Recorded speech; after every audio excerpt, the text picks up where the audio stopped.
مانگنے والے دعاؤں میں دنیا جہاں مانگتے ہیں، اور جنہیں کچھ سمجھ نہ ہے وہ کہتے ہیں ربی انی لما انزلت الی من خیر فقیر۔ یہ دعا میں سکھاتی ہے کہ کبھی بھی لمبی فہرست مانگنے کی ضرورت نہیں، بس اپنی محتاجی کا اعتراف کرنا ضروری ہے۔ یا رب میں تیری خیر کا محتاج ہوں، جو بہتر ہو وہی عطا فرما، آمین یا رب العالمین۔ السلام علیکم ایوری ون، آئی ہوپ کہ آپ سب ہوں گے ٹھیک ٹھاک۔ بہت دنوں بعد آپ کے ساتھ ویڈیو شیئر کرنے لگی ہوں۔ لاسٹ عشرے سے اس کے بعد جو عید کا آیا، آپ سب کو سب سے پہلے بہت بہت عید مبارک ہو۔ کافی لیٹ آپ کو عید کی مبارکباد دے رہی ہوں، لیکن مصروفیات اتنی زیادہ ہو جاتی ہیں کہ ٹائم ہی نہیں ملتا۔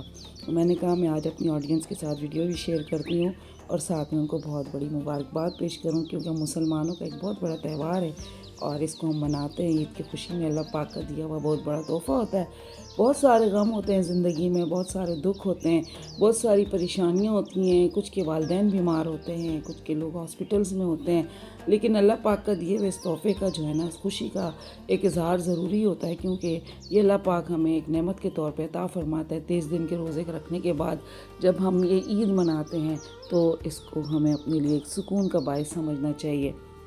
چلتے ہیں روٹین کی طرف۔ ساری روٹینز ویسے ہی چلنا شروع ہو گئی ہیں۔ ایسا لگتا ہے کہ جیسے 30 دن ہم نے روزے رکھے نہیں تھے، وہی کھانا پینا، وہی روٹین، وہی کام، لیکن ساتھ ساتھ جو تھا یہ یوٹیوب کی ویڈیو جو تھی نا، وہ مجھے لگ رہا تھا کہ میں اس سے پتہ نہیں کہاں دور ہوتی چلی جا رہی ہوں۔ کافی گیپ آنا شروع ہو گیا تھا، تو آج سوچا کیوں نہ آپ کے ساتھ کچھ باتیں بھی کی جائیں اور کچھ ان ٹاپکس کے اوپر بات بھی کی جائے۔ حضرت شداد بن اوس رضی اللہ تعالیٰ عنہ سے روایت ہے کہ رسول اللہ صلی اللہ علیہ وآلہ وسلم نے فرمایا کہ سید الاستغفار، یعنی سب سے اعلیٰ استغفار یہ ہے کہ بندہ اللہ تعالیٰ کے حضور میں یوں عرض کرے۔ آپ جب مانگتے ہیں اپنی محتاجی کا اعتراف بھی کیا کریں، کیونکہ مانگنے والا جو ہوتا ہے وہ محتاج ہوتا ہے، تو دینے والا ہر چیز کے اوپر قادر ہوتا ہے۔ تو ہمیں جو ہے نا محتاجی دکھانی نہیں ہوتی، ہم بڑے اکڑ کے ساتھ، ہماری دعاؤں کی طرف وہ توجہ بھی نہیں ہوتی، ہمارے استغفار کی طرف وہ توجہ نہیں ہوتی ہے، اور ہم جو ہے نا اپنے آپ کو بڑا پارسا اور بہت زیادہ نمازی اور پرہیزگار سوچ کے ہم دعائیں مانگ رہے ہوتے ہیں۔ ہم کہتے ہیں واہ جی ہم تو اتنے اچھے ہیں، پھر بھی ہماری دعا کو دیکھیں عاجزی، محتاجی، اور اس کے سامنے سر جو جھکایا ہے نا، سر ہر ایک کے سامنے ہم لوگ نہیں جھکاتے، جس کے سامنے سر جھکایا، آپ کے اندر جو محتاجی نظر آنی چاہیے نا، وہ ہونی چاہیے۔ تو یہاں پہ انہوں نے جب کہا کہ اللہم انت ربی لا الہ الا انت خلقتنی وانا عبدک وانا علی عہدک ووعدک ما استطعت اعوذ بک من شر ما صنعت ابوء لک بنعمتک علی وابوء بذنبی فاغفر لی فانہ لا یغفر الذنوب الا انت۔ اس کی ٹرانسلیشن کچھ اس طرح سے ہے کہ اللہ تو میرا رب ہے، تیرے سوا کوئی معبود نہیں، تو نے مجھے پیدا فرمایا اور میں تیرا بندہ ہوں اور تیرے عہد پر اور تیرے وعدے پر قائم ہوں۔ جہاں تک مجھ سے ہو سکے میں نے جو بھی گناہ کیے ان کے شر سے تیری پناہ چاہتا ہوں۔ میں تیری نعمتوں کا اقرار کرتا ہوں، اپنے گناہوں کا بھی اقرار کرتا ہوں، لہٰذا مجھے بخش دے، کیونکہ تیرے علاوہ کوئی گناہوں کو نہیں بخش سکتا۔ یہ بندے کا اخلاص، اس کے دل کا یقین ہوتا ہے کہ وہ اللہ پاک سے اپنے لیے مانگ رہا ہے۔ کوئی غیر معمولی فضیلت نہیں ہے استغفار کی۔ استغفار جو ہے وہ اتنا آسانی کے ساتھ آپ کو آگے نہیں لے کے جا رہا ہوتا، اس کے اندر آپ کی جو عاجزی، آپ کی جو ہے محتاجی، آپ کا جو ہے اللہ پاک سے بار بار مانگنا شامل ہوتا ہے۔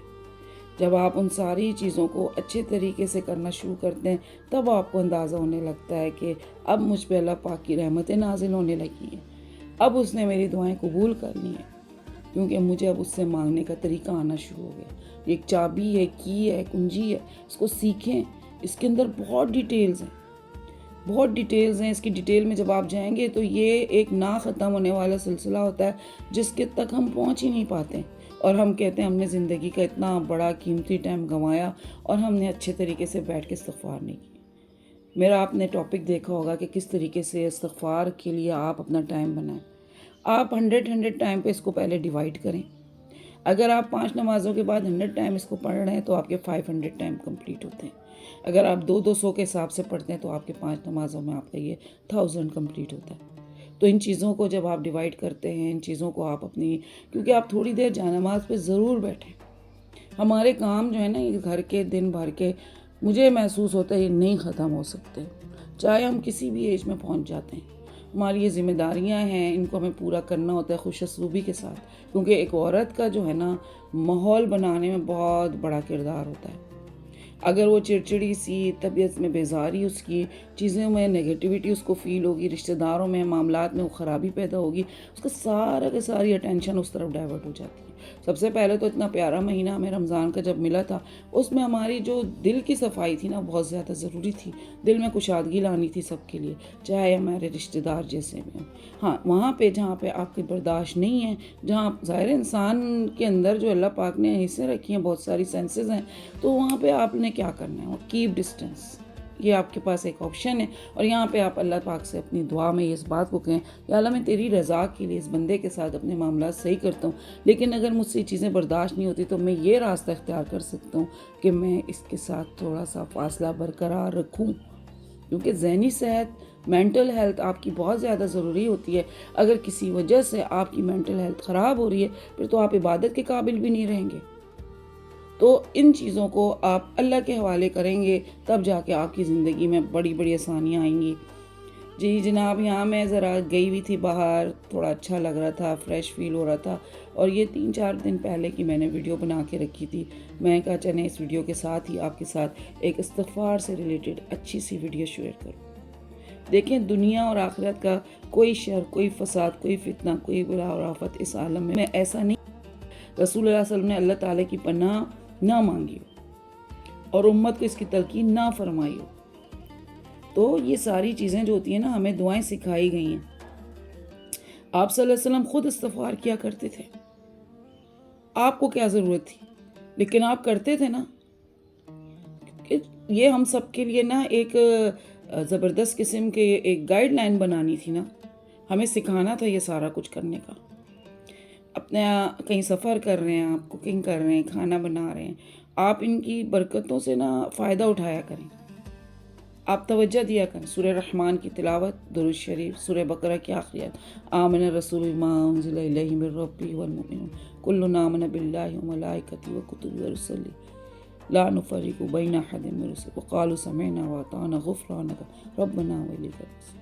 اگلی، لا یکلف اللہ نفسا الا وسعها لها ما کسبت وعلیہا ما اکتسبت ربنا لا تؤاخذنا ان نسینا واخطأنا ربنا ولا تحمل علينا إصرا كما حملته على الذين من قبلنا ربنا ولا تحملنا ما لا طاقة لنا به واعف عنا واغفر لنا وارحمنا أنت مولانا فانصرنا على القوم الكافرين۔ یہ اتنی بڑی دعا ہے سورہ بقرہ کی آخری ہے، اس کو اپنی روٹین کا حصہ بنائیں۔ لالچ میں نہ پڑیں، آخرت کے لیے دعا مانگیں، محتاجی سے بچنے کی دعا مانگیں، خوش اخلاق ہونے کی دعا مانگیں، لوگوں کو تکلیف کا باعث نہ بننے کی وجوہات کی وجہ سے اپنے لیے دعا مانگیں کہ میں کسی کے لیے تکلیف کا باعث نہ بنوں۔